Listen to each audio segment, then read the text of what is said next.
Хочешь? ҳунарнамоии легионерҳои Тоҷикистон. Парвиз Умарбоев ҳафтаи гузашта дар ҳайати ЦСКАи 1948 Булғория бо корти зард муҷозот шуд. ӯ дар нимаи дуввуми бозӣ дар дақиқаи 67 ба ҷои Октавия ба майдон омада дар дақиқаи 90 корти зард гирифт. ин корти аввалини зарди Парвиз Умарбоев дар ҳайати дастаи ЦСКАи 1948 мебошад. вохӯрии даври 16 бо Левски бе кушодани ҳисоб анҷом ёфт ва ин як имтиёз имкон дод ки ЦСКА 1948 ба зинаи сеюми ҷадвали мусобиқот рохат гирад. ҳоло ЦСКА 32 имтиёз дорад ва дастаи ЦСКАи София бо 35 имтиёз дар ҷои якум ва Лудогорец дар зинаи дуввум бо 35 имтиёз ҳастанд.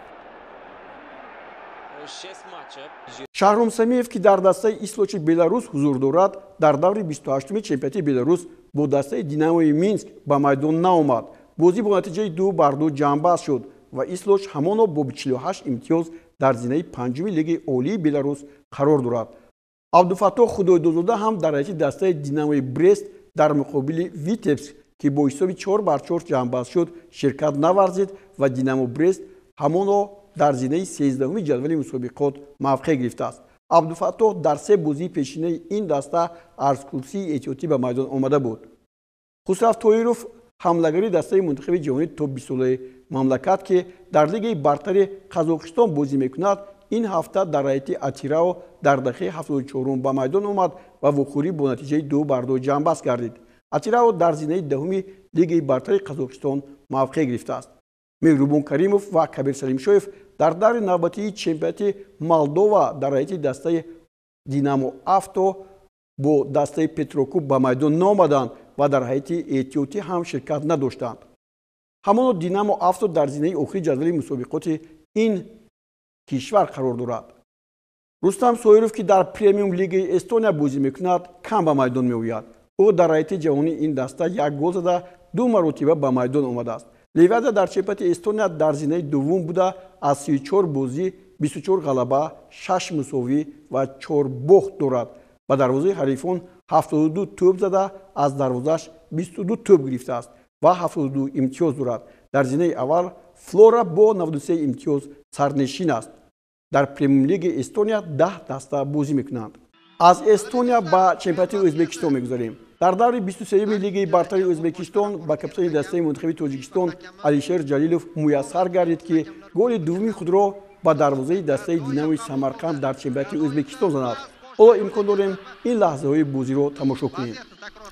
хуб, Динамои Самарқанд дӯстони гиромӣ дастае ҳаст ки Ҳаким Фузайлов ин дастаро ба лигаи олии чемпионати Ӯзбекистон баровард, аммо ҳоло ҳам вазъияташ он қадар хуб нест ва дар ин вохӯрие ки мо бо АГМК мебинем, футболбозои дастаи АГМК дар дақиқаи 12 тавассути голи задаи ҳақназарӣ ҳисобро боз карданд ва инро мо дидем. баъди 8 дақиқаи дигар Мартин Боаки голи дуввумро ҳам ба нишон расонид.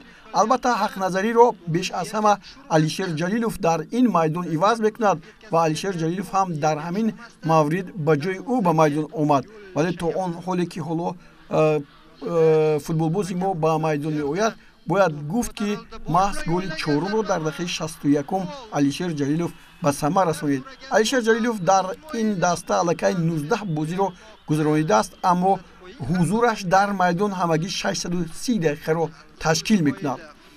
ин голи сеюмро дидем ва дар ҷоми Ӯзбекистон ҳам Алишер Ҷалилов 2 бозӣ анҷом додааст, 1 гол ҳам задааст ва 138 дақиқа дар майдон буд ва ҳоло ин голи Алишер Ҷалилов ҳаст ки бо як маҳорати хос зада шуд.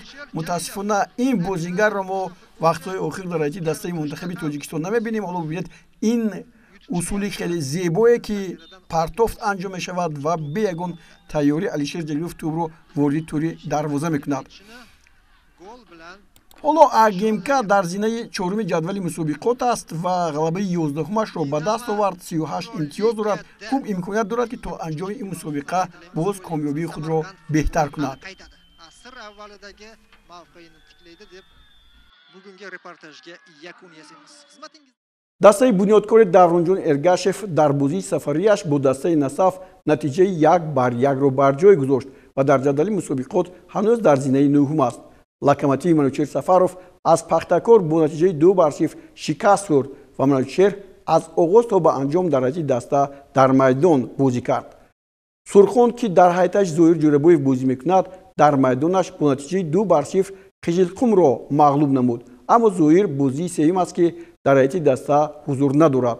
Боз як гурӯҳи мураббиёни тоҷикистонӣ бо роҳбарии Виталий Левченко бо дастаи Нефтчӣ дар даври 23-юм аз дастаи Металлурги Бекобод бо натиҷаи 1-0 мағлуб шуданд.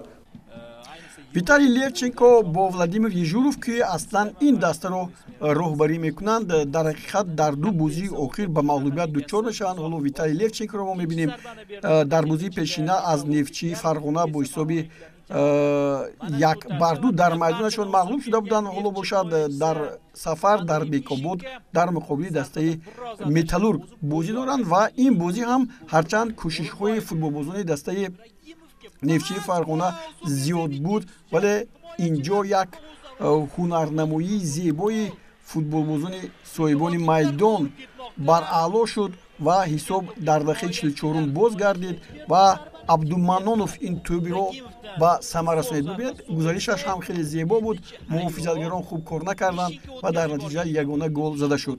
Хуб, Ежуров бо Виталий Левченко, ҳоло чун Ежуров бештар ба мо муаррифӣ мешавад, дар протоколҳои бозӣ ҳам ӯ ҳаст, чунки про дорад дараҷаи баланди доварӣ дар ин маврид ва дар чемпионати Ӯзбекистон бо ин литсензия, яъне кор кардан мумкин аст. Онҳо 10 бозӣ гузарониданд. Хуб, мо медонем, ки бо Олимпики Тошканд мусовӣ бозӣ карданд ва сипас Нефтчи Локомотивро мағлуб кард ва аз ҳама чизи дигаре ки инҷо қайд кардан ба маврид аст, ин хеле душвор бозӣ кардани Локомотив Манучер Сафаров аст, ки ба зинаи хафнок фаромад.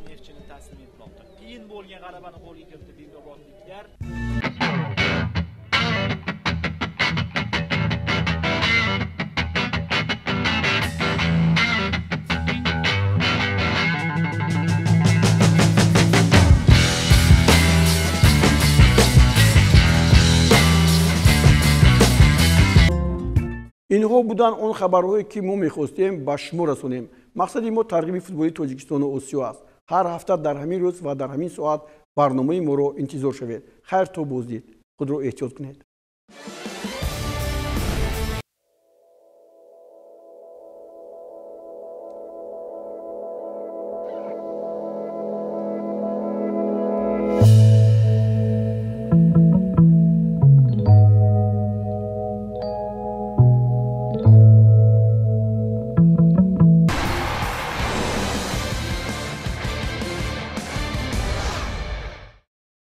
Хочешь